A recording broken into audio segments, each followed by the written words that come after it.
friends. Welcome to Mrs. Carnes and me. We're a part-time travel couple from Southeast Missouri who's now been to 41 states and 33 countries. Please join us as we continue to explore the wonderful country of Italy.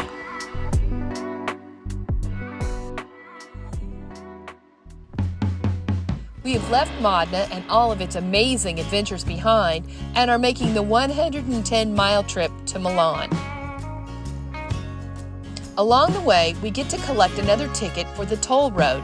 We drove on several of these, and then we saw something we weren't quite sure of. If you know what this is, leave us a comment below. We might figure it out when we get close. I do not know what it is. It certainly looks peculiar.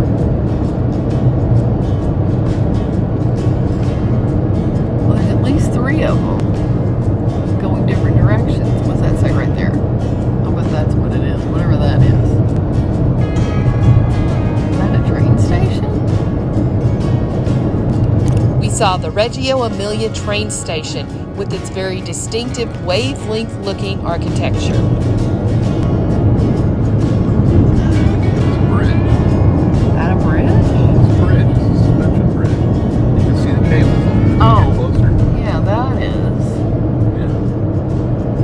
There are 3 suspension bridges in Reggio Emilia. They were designed by Santiago Calatrava, famous world-renowned bridge designer.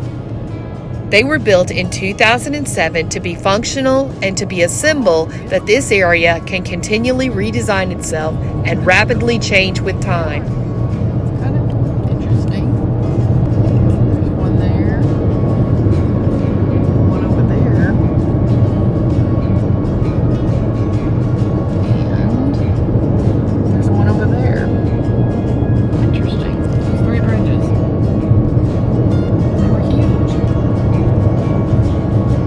Road trip through Italy, we decided to stop at an auto grill, the equivalent of a rest stop or a truck stop in the United States, and have a look around.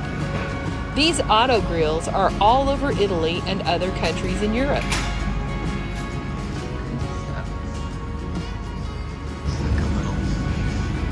Convenience store. So this is a Sarni bathroom. They are very clean.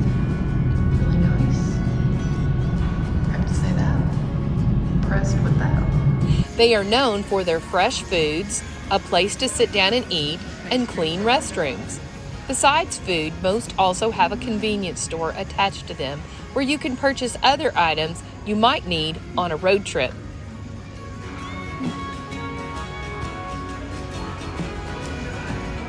Toys. A small child with you. Sweets.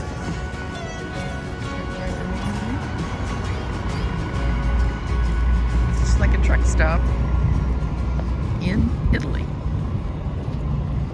All the Sarni.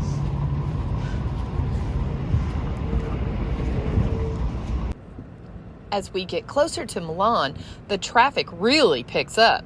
We have to fill up with gas before returning the rental car, so we make one more quick stop and then find our way to the Enterprise rental car in the city center of Milan.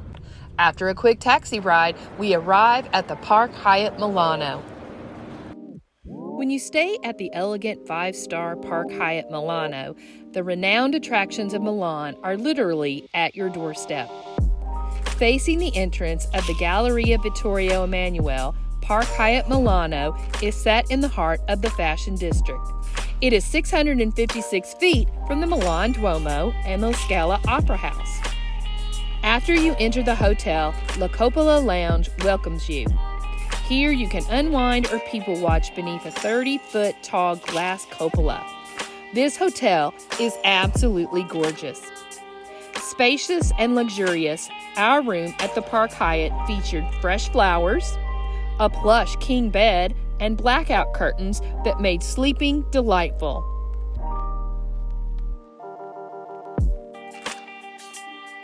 The large bathroom was laden with travertine marble and had an extra deep soaker tub and a rainfall shower. There was a safe, places to hang clothing, and my favorite, robes and slippers. The amenities were numerous, anything that you would need or want. The light fixtures were blown glass, and there was even a live plant.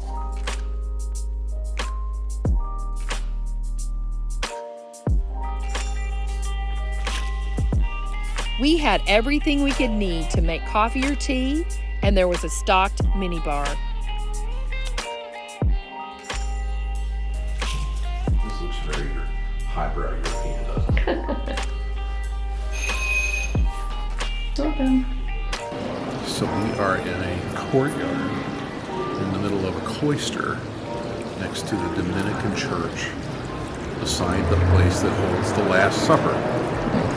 Did I get all that right? I think you did. So we have made it from Modena to Milano.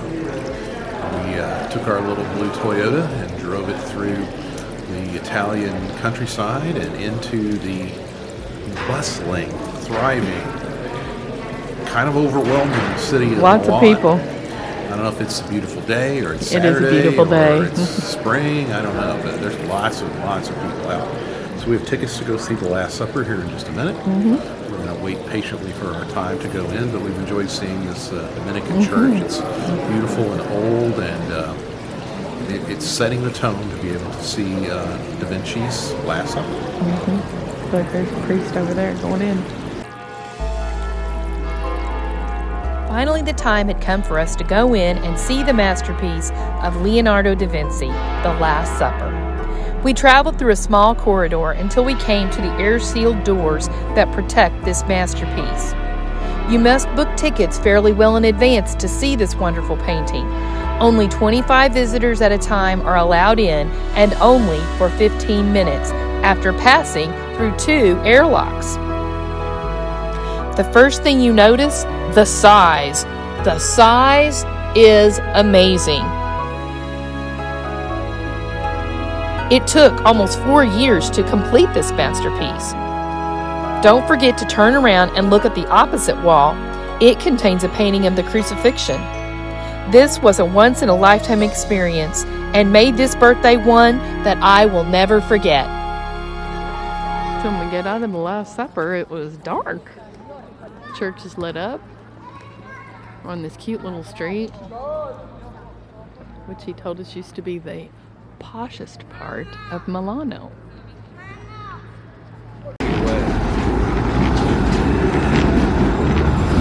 These little taxis, these little trolleys that just run through the town.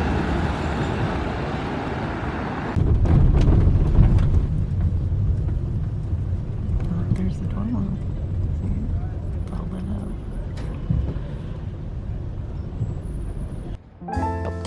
Located in the elegant Palazzo Bellagioso, the restaurant boasts 321 years of glorious gastronomic tradition in Milan, making this, I'm sure, one of the oldest restaurants we have ever dined in.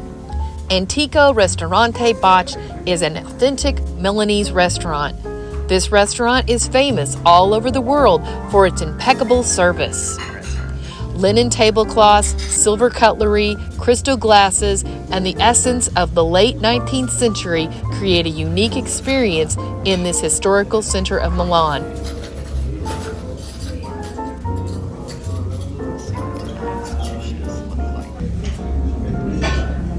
So at this restaurant, the menus are not created equal.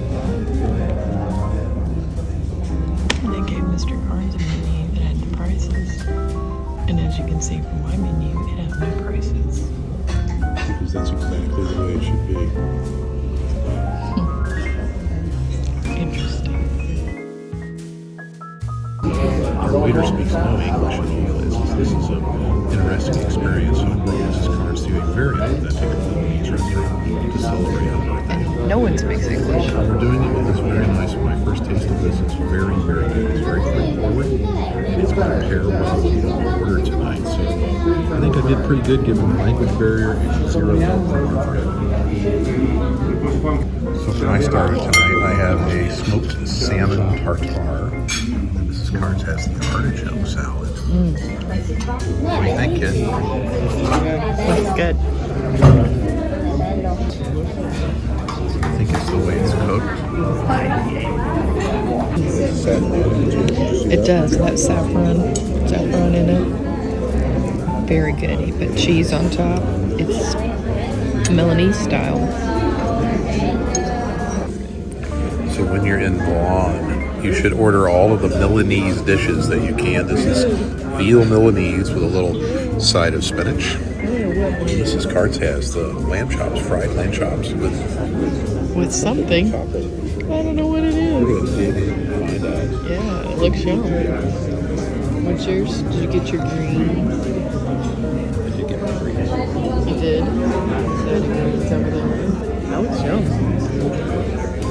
I'll let you know how it is. Looks good. It smells delicious. So this is Del Butch. The restaurant began in 1696. Wow. And that causes problems. Or do they always go to every? Just walking through the Galleria in Milan. On a Saturday night. On somebody's birthday. Hey, you know whose birthday it is tonight? Somebody's birthday. Today's their birthday. Today's their birthday. Na, na, na, na, na. I can't sing more than that. I don't want to get demonetized. Hey, happy birthday, baby.